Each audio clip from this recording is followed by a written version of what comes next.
Glenn Davis of Soccer Matters, ESPN 97.5. He's actually called the World Cup before. There he is right there. Glenn, good morning to you, my friend. And you saw the U.S. men's national team yesterday. What you think?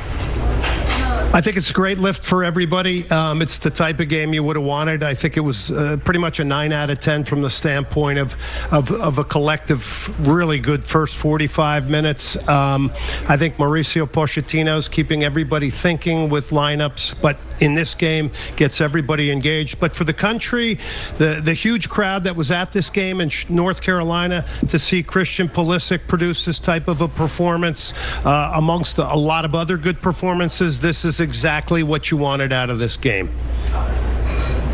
Well, let's talk about Pulisic for a second there, because he scored 2 goals and he was really, really big yesterday, I thought, especially in attacking. So can you kind of talk about his position and being able to kind of inspire that U.S. men's national team?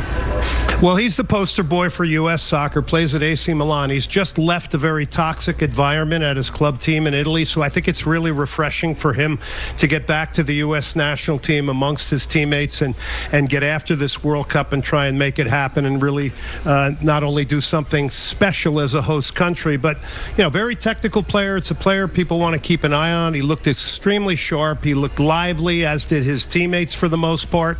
And he's the kind of guy that showed you last night that can break down an opponent. We don't produce a lot of these types of players in the United States, but he is our guy that has breakdown capability and can wreck the tactics maybe of an opposing team simply because of his individual ability. Glenn, that's a great transition that you're talking about. Now I want to ask you, 11 days out until the World Cup, and I want to get into the heads of the players, U.S. men's national team. What are they thinking right now? How do they get better prepared for what's coming? Yeah, I think you're trying to stay grounded, I would imagine. Look, I never played in the World Cup, so they're going through something that I've never experienced. But, you know, it is all about handling pressure and utilizing it in the right way to be effective. There's a lot of pressure on these guys. There's no question. They got the hopes of U.S. soccer all behind them and everybody who's out there. Plus, it's an incredible opportunity for us hosting a World Cup. Think about us in Houston to have it.